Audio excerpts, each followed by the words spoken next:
Okay, here's the unit. I'll go ahead and power it on. Sometimes it does hang at this loading screen. It just freezes right there, and I have to power it off and back on again.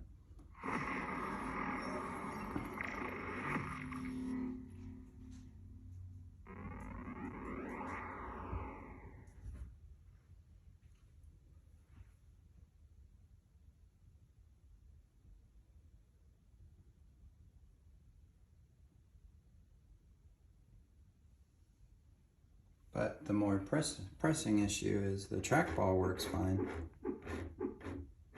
But when I go to press the A button, nothing happens. Can't select any games.